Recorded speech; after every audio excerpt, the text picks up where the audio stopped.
네, 지난 주말에 미국과 중국의 무역 분쟁 관련된 소식 중에서 소식이 조금 전해졌죠. 아직은 완전히 끝난 건 아닙니다만 미국 무역 대표부가 중국과의 1단계 무역 협의의 일부 분야에 대해서 최종 합의에 근접했다. 용어들이 어렵습니다. 또 중국 관련된 이야기 풀어봐야 될 것 같은데요. 도움 말씀 주시기 위해서 KB증권의 박수현 애널리스트 나와 있습니다. 안녕하십니까? 네, 안녕하세요. 네, 여의도에서 오시는 길이죠? 네네. 네, 여의도에서 충무로까지 쉽지는 않아요, 사실은. 오는 길이 굉장히 쉽지 않다는 얘기는 미국과 중국의 이야기도 비견해서 얘기를 해볼 수 있을 것 같은데요. 그나마 그래도 주말을 경유하면서는 미국 무역대표부와 중국의 상무부가 한 목소리를 좀 내는 것 같긴 합니다.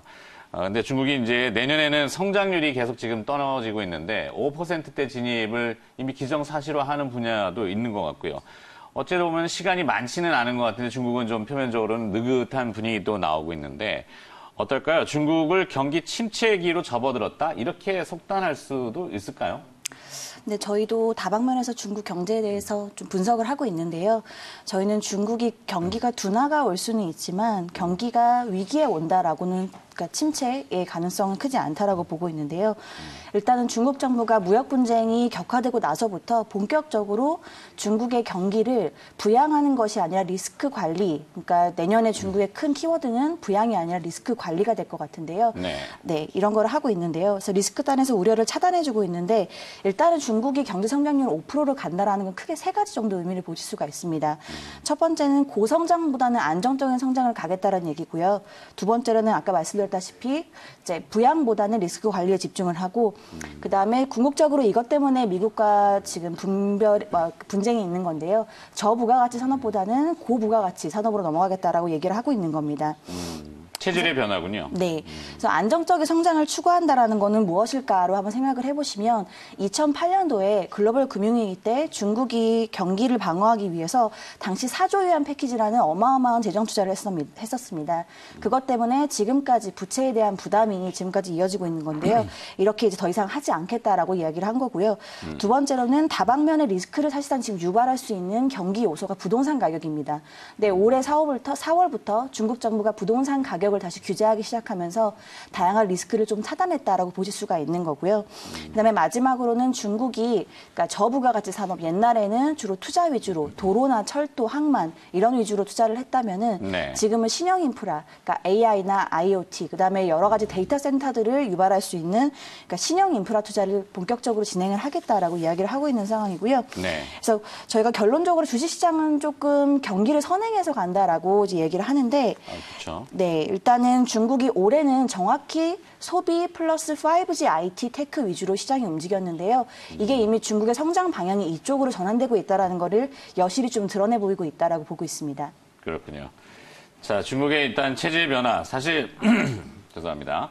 상식적으로는 이 거대한 비행기도 계속 고공을 날 수는 없잖아요. 랜딩이라고 하는 착륙했다가 다시 올라가야 되는데 중국이 그동안은 이제 상당히 크게 오르긴 했고 그 과정에서 미국은 우리의 부를 니네가 일부 뺏어갔다 이런 볼멘 소리를 하면서 트럼프 대통령이 이제 결국엔 분쟁에 시비를 걸고 그것이 현재 이어지고 있는 상황인데 자, 중국이 그래서 이제 이제 천천히 내려오는 이 소프트 랜딩이라고 하는 과정을 겪는다면은 그 랜딩 이후에는 다시 또 부양을 할 수 있는 정책 카드 내지는 하드 랜딩이 됐을 때 막을 수 있는 방어 카드 이런 카드들 무엇이 있을까요? 정책 카드들이 참 궁금합니다. 네.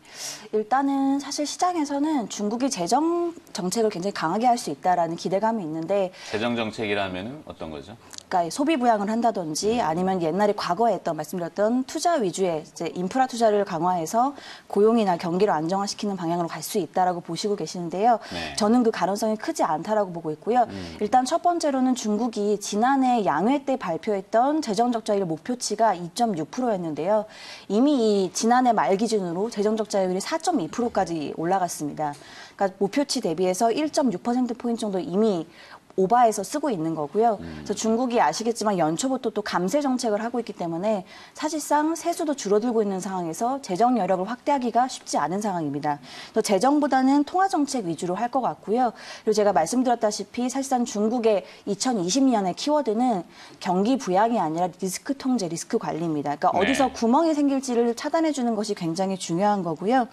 그래서 제가 말씀드렸다시피 이제 2008년에 있던 그런 강력한 재정 투자는 하지 않을 거다라고 보고 있고요. 그리고 사실상 좀 미국과 중국을 차별해서 좀 보시면 미국 같은 경우는 사실상 경기가 안 좋아지면 트럼프 대통령의 연임이 어려워질 수 있습니다. 그렇지만 중국은 공산주의 체제이기 때문에 경기가 둔화된다고 시진핑 주석이 꼭 물러나야 하는 것은 아니고요. 그런데 시진핑 주석도 물러날 수 이렇게 피해갈 수 없는 것이 중국의 인민들의 민심입니다. 근데 이 민심의 바로미터가 뭐냐? 바로 고용 지표이고요. 네. 중국이 실업률이 높아지게 되면 사실상 정치적으로 시진핑이 타격을 받을 수밖에 없고, 그래서 정치적인 판단에 의해서 시진핑 주석은 기업 이익이 아니라 그러니까 한계 기업을 계속 살려주면서 고용을 안정화시키는 이 방향으로 가고 있다. 그래서 인민은행이 옛날에 이제 2008년도에 이제 유동성을 계속 공급하면서 어떤 일이 생겼냐, 이거는 이제 2015년도에도 비슷한 상황이 있었는데요. 그때 이제 유동성을 단기간에 굉장히 많이 지급을 하게 되면서 이 유동성이 부동산으로 다 몰리게 되었습니다. 그래서 6개월 내에 부동산 가격이 급등하면서 사실상 이제 15년도를 한번 복귀해 보시면 그때는 공급가인 산업이다 이러면서 이제 우리나라 철강주도 굉장히 안 좋았었는데 네. 이때도 중국 경기 둔화가 계속 심각해지면서 사실상 유한화 위기까지 오면서 펀더멘탈이 굉장히 약화됐었는데요. 그러니까 15년도에 이런 악재를 다시 재현하지 않기 위해서 중국 정부가 최대한 부양보다는 최대한 이제 리스크를 관리해 나가는 방향으로 나아가겠다라고 선포를 하셨다고 보시면 될 것 같습니다. 네. 뭐 거품이 좀 일부 끼었는지는 딱 단언할 수는 없지만 일단 고도의 성장을 구가했던 것은 명확한 사실이고 그 과정에 뭐 부동산 가격도 좀 많이 올랐던 이런 보도들 많이 접했잖아요. 그것을 이제 서서히 좀 안정화시키는 리스크 관리에 초점이 있다라고 하셨는데 태평성대, 뭐 태평천안에 역시 이 백성들이 배부르게 먹어야 되잖아요, 그죠? 네. 고용을 지금 이제 창출하는 쪽 포커스. 그렇다면 이제 뭐 인민은행의 이 금리 인하 등 통화정책 위주의 대응이 또 나타날 것인지 이 부분은 또 어떻게 보십니까?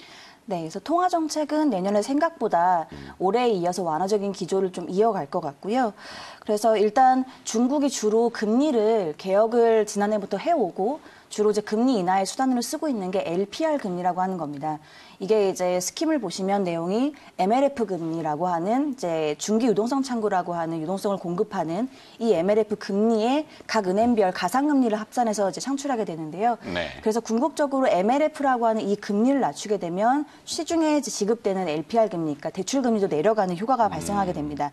그래서 저희 같은 경우는 지금 현재 LPR 금리가 MLF 금리가 4.2% 정도 되는데요. 네. 요 금리가 내년에는 3.9%까지 내려갈 수 있다라고 보고 있어서 중국이 사실상 고용을 가장 많이 유발하는 민간 기업들의 대출 여건, 이 자금 조달 여건을 이제 완화시켜주기 위해서 금리를 계속 낮춰갈 거다라고 보고 있습니다. 네.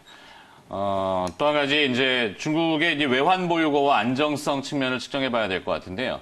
사실 위기가 왔을 때 제일 두려운 것은 이 자본이 급속하게 빠져나가면서 얻는 신용 경색이라든지 자금시장 경색 아니겠어요? 중국이 보유하고 있는 외환 보유고와 총알 이런 것들 그리고 또 뭐 여러 가지 상황들 점검을 좀 해보신다면요.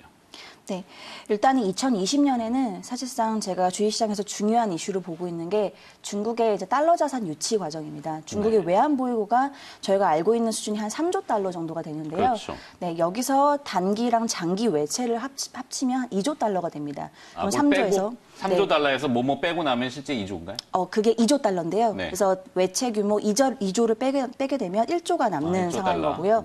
여기서 매년 한 배당금으로 5천억 정도가 나갑니다. 그러니까 실질적으로 지금 가용한 외환 보유고가 5천억 달러 정도 있는 거고요. 생각보다 많지는 않군요. 네, 그래서 중국이 속 시원하게 미국이 원하는 돼지고기를 한 번에 이렇게 큰 양을 사주고 있지 못하는 속사정이 여기에 있습니다. 그래서 중국이 지금 외환 보유고의 안정성을 확보하기 위해서는 달러 자산 유치의 일환인 외국 기업들을 이제 유치하는 것이 굉장히 중요한 이슈고요. 또 최근에 조금 보실 수가 있는 게 갑작스럽게 사실은 원래 삼성전자에 대해서 중국이 뭐 가격을 단합한다. 그래서 압박을 좀 했었는데 최근에 리커창 총리가 갑자기 시안에 있는 삼성전자 방문해서 굉장히 긍정적인 평가를 했고요. 그리고 현대차에도 방문을 해서 방문한 건 아니고 현대차에 이제 제안을 한 부분이 지분을 100%로 확장해서 중국 내에서 사업을 좀 확장해 보는 게 어떠냐 이런 제안들을 했었는데요. 이런 모두 일련의 과정이 중국 정부가 사실상 외환을 유치하기 위한 과정이라고 보실 수 있고요. 그러면 왜 이런 과정들을 할까? 일단 1번에 말씀드렸던 외환 보유고의 확장성이 있는 거고요. 네. 그다음에 사실상 고용 시장을 보시면 중국 전체 이제 개수 기준으로 외국계 기업이 차지하는 비중이 3% 미만인데요.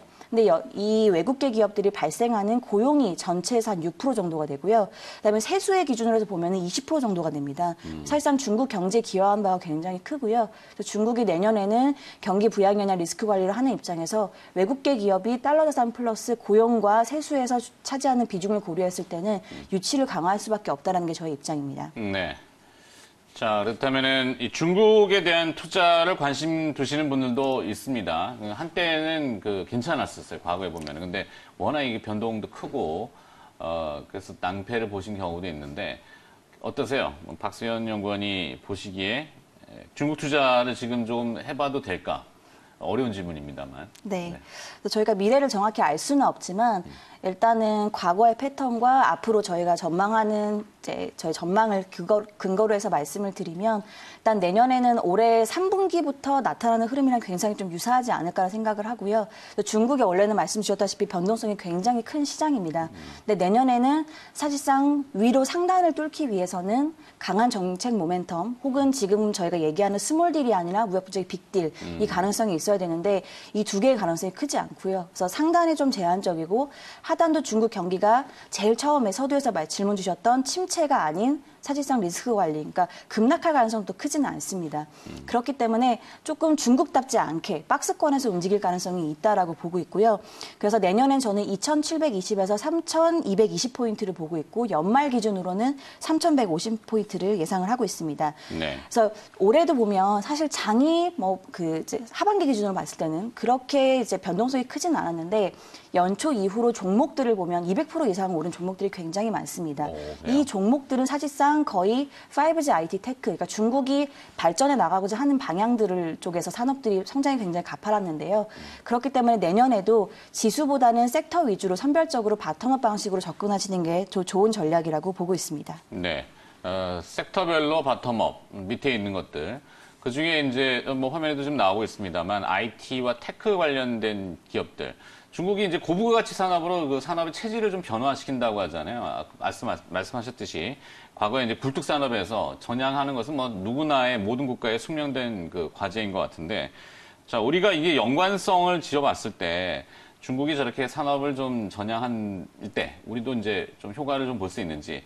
한때는 한알령 때문에 사드 때문에 엔터 면세점 이런 그렇죠. 쪽 화장품 이렇게 국한이 됐잖아요. 근데 이걸 또 돌파할 수 있는 뉴 테크놀로지의 시대가 조금 올 수 있는지 이 부분도 힌트를 좀 주시죠. 네.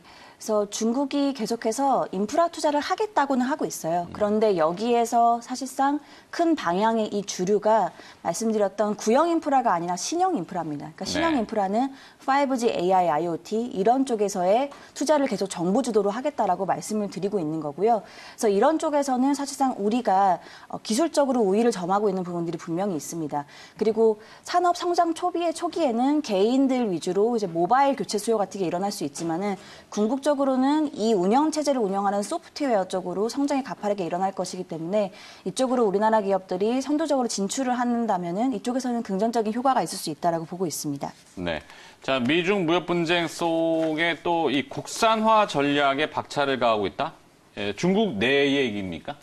네, 중국 내의 국산화를 말씀드리는 겁니다. 네. 이것도 IT나 테크 업종에 영향을 주게 되겠죠, 당연히. 네. 그래서 중국이 사실상 무역 분쟁 영향 때문에 수출이 계속 둔화되는 입장에서 고용과 이제 산업 생산을 안정화시키려면 어쩔 수 없이 내수를 활성화하기 위한 일단 밑에 초보 단계인 국산화 전략을 고수할 수밖에 없습니다. 중국이 사실상 굉장히 이제 높은 고도의 기술을 보유한 이런 반도체 장비라든지 이런 것들은 보유하고 있지 않지만 밑에 있는 하단에 이제 저공정 쪽에서는 중국 정부가 보유하고 있는 반도체 장비 기업들이 있고요. 이런 기업들이 올해 굉장히 주가가 괜찮았습니다. 이런 이유는 중국 정부가 일단 국산화 전략을 계속 고수하고 있어서 그런데요. 근데 내년에 또 긍정적일 것으로 보이는 이유는 아까 말씀드렸던 국산화 전략 1번이 있고요.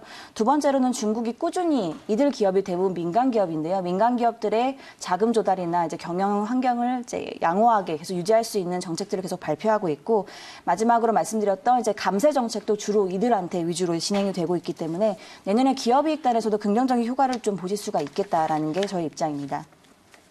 네.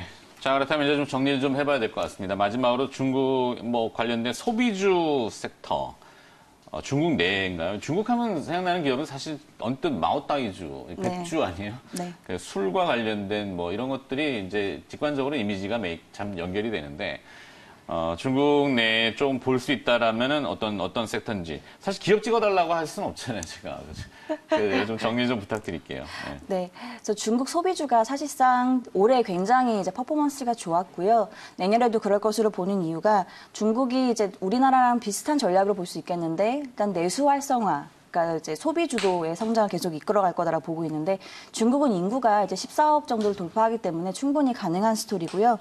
그래서 경기 하방 압력이 확대는 되겠지만 이쪽으로는 계속해서 광저를 하나갈 거고, 내년에 특히 제가 보는 포인트는 네. 빈부격차가 중국이 2016년부터 다시 확대가 되고 있습니다. 아. 이거에 대한 키워드가 부동산 가격인데요. 부동산 가격이 크게 이제 다시 반등을 하면서, 사실 부동산이라고 하는 거는 가진 자와 안 가진 자의 격차가 벌어지는 거기 때문에 소득 격차, 그러니까 양극화 현상이 다시 심화되고 있습니다. 그래서 아까 말씀드렸던 마오타이주도 사실상 프리미엄에 속하는 소비주군인데요. 이쪽이 계속해서 올해에 이어서 긍정적일 것 같고요. 대표적으로 백주가 있고, 그다음에 네. 면세점, 제가 이제 종목은 못 드리지만 섹터 같은 경우는 백주, 면세점, 공항이나 제약 중에서도 조금 더 프리미엄 쪽이 이제 항암제를 파는 이쪽이나, 그다음에 외식도 좀 고급 외식을 하는 기업들이 상장이 되어 있는데, 이런 쪽은 계속해서 프리미엄을 받으면서 양호한 이제 추세를 이어갈 거다라고 보고 있습니다. 네. 말씀하시는 동안 중국 관련된 거 몇 가지 살펴봤더니, 뭐 상하이 자동차 그룹은 전 세계 최초로 5G 차를 내년에 공개할 예정이다. 되게 거창해요, 중국 보면은. 그리고 심천공항이 3분기 여객 물동량 증가로 비중 확대, 뭐 이런 얘기들도 막 나오네요. 말씀하신 그 내용 중에 백주 면세점, 공항 제약.